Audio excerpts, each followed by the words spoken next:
श्री राम भक्ति की साधना, महाकाल के युग प्रत्यावर्तन के संकेत।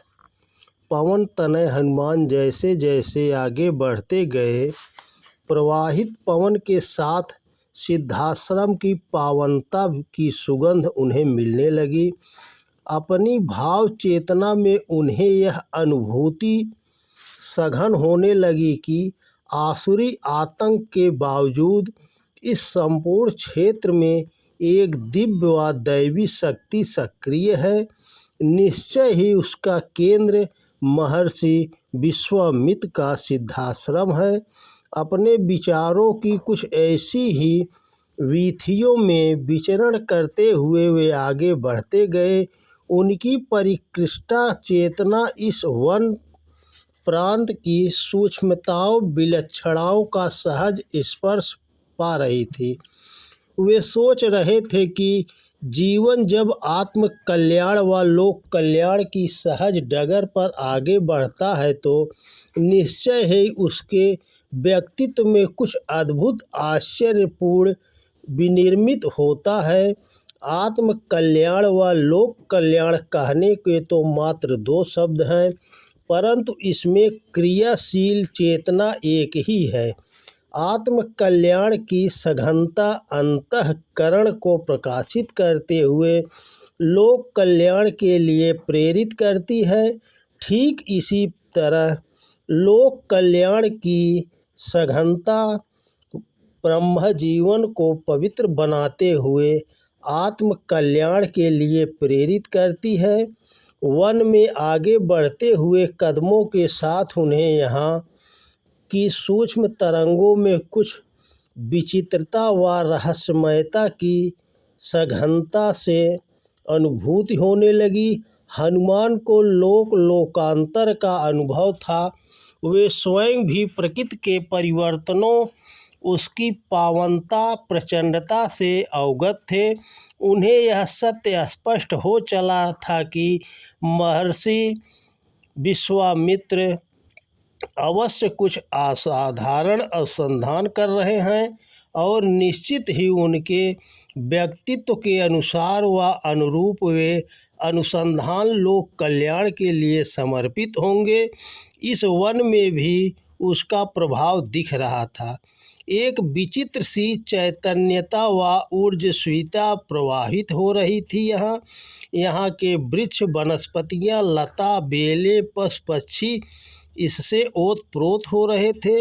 यहाँ तक कि पास में प्रवाहित होने वाली सरिता व यहाँ के सरोवरों पर भी इसका प्रभाव था। हनुमान ने मन ही मन विचार किया कि निश्चय ही यहाँ जो कुछ भी हो रहा है अथवा जो भी किया जा रहा है वह असुरों व उनकी असुरता के लिए समर्थ चुनौती है। यह सोचते हुए उन्होंने मन ही मन एक बार पुनः ब्रह्मर्षि विश्वामित्र को प्रणाम किया। तभी समीप ही उठ रहे पक्षियों के कलरव ने उनका ध्यान अपनी ओर खींचा। समीप ही कहीं वनराज सिंह की गर्जना व गजराज की चिंगार सुनाई दी। इसी के साथ वह वन क्षेत्र फिर से एक बार शांत हो गया। उन्होंने आकाश की ओर दृष्टि उठाई। सांझ का समय हो रहा था। इस छुगन से पुलकित होते हुए राह की अनुभूतियों को संजोते हुए हनुमान सिद्धाश्रम के द्वार तक पहुँच गए। उनके पहुँचने की आहट संभवतः ब्रह्मर्षि विश्वामित्र के अंतर्मन को लग गई थी और इसलिए वे आश्रम के द्वार तक आ गए थे। उनकी देह सुगठित व बलिष्ठ थी। पहली नज़र में उन्हें देखकर लगता था कि अपने बीते समय में वे अवश्य पराक्रमी व प्रचंड योद्धा रहे होंगे। उनके शरीर के सभी अंग एक सांचे में ढले हुए व अति सुडौल तथा सौंदर्यपूर्ण लग रहे थे। उनका केश विन्यास महर्षियों की सहजता के अनुरूप था और उनके नेत्रों में जैसे सूर्य, चंद्र व अग्नि का तेज एक साथ समाहित था। यही थे ब्रह्मर्षि विश्वामित्र। अपने संकल्प मात्र से नवीन सृष्टि की संरचना में सामर्थ्य। हनुमान ने उन्हें देखा और समीप पहुँचने पर उनके चरणों में प्रणिपात किया। ब्रह्मर्षि ने उन्हें शीघ्रता से उठाकर अपनी छाती से लिपटा लिया। कुछ पलों तक यही भावपूर्ण स्थिति बनी रही। इसके पश्चात ब्रह्मर्षि हनुमान का हाथ पकड़कर सिद्धाश्रम के अंदर अपने कक्ष की ओर बढ़े। सिद्धाश्रम की सुषमा सौंदर्य को निहारते हुए हनुमान उनके साथ बढ़ रहे थे। उन्हें स्पष्ट लग रहा था कि महर्षि ने इस सुदीर्घ सुविस्तीर्ण भूमि पर एक आश्रम नहीं बल्कि संपूर्ण लोक बसाया हुआ था। इसके कुटीर, अध्ययनशालाएँ, अनुसंधानशालाएँ, यज्ञशालाएँ, पुस्तकालय जितने सुरुचि व सौंदर्यपूर्ण थे, उससे भी कहीं अधिक रहस्यपूर्ण थे। इसका दृश्य स्वरूप जितना विलक्षण था, अदृश्य उससे कहीं अधिक और कई गुना अधिक रहस्यपूर्ण था। हनुमान दिव्यदृष्टा थे, रहस्यदर्शी थे। उन्हें शीघ्र ही इस सत्य का बोध हो गया कि शक्ति उपासक ब्रह्मर्षि विश्वामित्र ने सिद्धाश्रम के रूप में एक महान शक्ति केंद्र की स्थापना की है। हनुमान की इस विचारणा ने महर्षि के अंतर्मन को स्पर्श किया और वे प्रकट में बोले, तुम उचित सोचते हो हनुमान। इस आश्रम में हम सभी मिलजुल कर रावण द्वारा उत्पन्न किए गए प्रश्नों के उत्तर ढूंढ रहे हैं, परंतु हमारा यह प्रयास अब असुरों से अधिक छिपा नहीं रह गया है। वे क्या जानते हैं और कितना जानते हैं, यह तो ठीक नहीं कहा जा सकता, परंतु इतना अवश्य है कि हमारी गतिविधियां व क्रियाकलापों पर उन्हें संशय हो चला है। इसलिए असुर यहाँ जब तक आक्रमण करते हैं, इस आक्रमण में वे अपनी अमोघ आसुरी विद्याओं व अस्त्रों का प्रयोग करते हैं। इसके पीछे उनके क्या है, कितने और कैसे उद्देश्य हैं, इसका अनुमान लगा सकना कठिन है, परंतु इनमें सब में निहित एक केंद्रीय कारण यह अवश्य हो सकता है कि संभवतः वह हमारे कार्यों व सामर्थ्य का आकलन करना चाहते हों। ब्रह्मर्षि विश्वामित्र इस कथन में एक तर्कपूर्ण, औचित्य एवं दिव्य दृष्टा महर्षि का सत्य अनुभव दोनों सम्मिलित थे। हनुमान ने उनकी ओर देखा। उनकी इस दृष्टि में कोई प्रश्न तो नहीं, पर सहज जिज्ञासा अवश्य थी। विश्वामित्र ने इसे पहचान लिया और बोले, हम उनके किसी आक्रमण का कोई प्रत्युत्तर नहीं देते, बस शांत होकर उनके विनाशकारी आक्रमण को सहन करते हैं। इस सहनशीलता का एक निहित उद्देश्य यह भी है कि वे हमारे द्वारा किए जा रहे कार्यों का सही आकलन और अनुमान न लगा सकें। अभी तक यही सिलसिला चल रहा है, पर इस क्रम को अधिक दिनों तक नहीं चलाया जा सकता। अंततः सिद्धाश्रम और यहाँ किए जा रहे कार्यों की सुरक्षा भी तो आवश्यक है। बातों के इस क्रम में महर्षि ने अपनी चिंता जाहिर कर दी। इस पर हनुमान ने उनकी ओर आश्वस्तिपूर्ण दृष्टि से देखा और बोले, हे ब्रह्मर्षि, आप तो स्वयं अंतर्यामी और अंतर्ज्ञानी हैं। आपसे हमारा आगमन और आगमन के उद्देश्य छिपे नहीं होंगे। आपकी अंत चेतना में सत्य सहज ही अनावृत हो जाता है।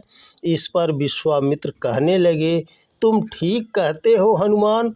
भगवान महाकाल ने युग परिवर्तन व युग प्रत्यावर्तन का जो संकल्प लिया है, हम सभी उसी योजना की कड़ियाँ हैं। सूत्रधार तो महेश्वर स्वयं हैं। हम सभी तो उनके द्वारा रचाई गई इस योजना में अपनी अपनी भूमिका का निर्वाह कर रहे हैं।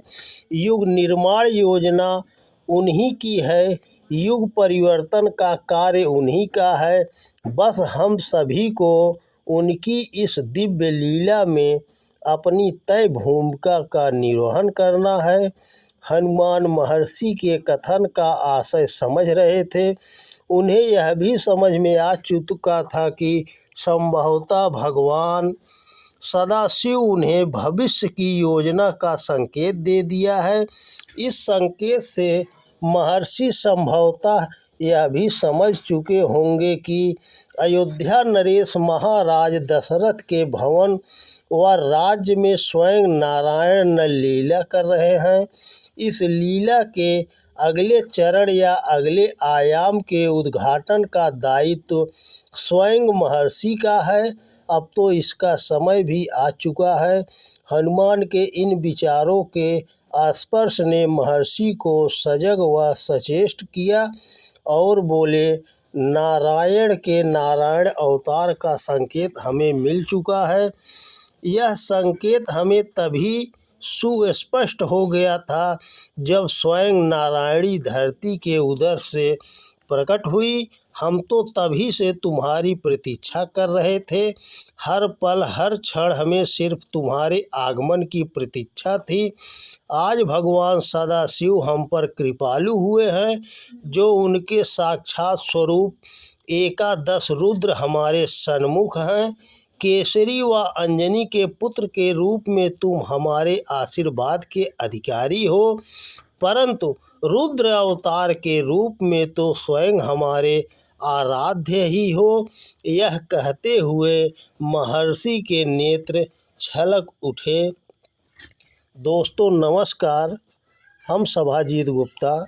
अगर यह वीडियो आप लोगों को पसंद आए तो ज़्यादा से ज़्यादा शेयर करें और वीडियो को लाइक करें और हमें सपोर्ट करने की कृपा करें। जय हिंद, जय भारत। और गजाननं भूतगणाधिसेवितं कपित्थजम्बूफलचारुभक्षणम् उमासुतं शोकविनाशकारकं नमामि विघ्नेश्वरपादपङ्कजं। तमेव माता च पिता तमेव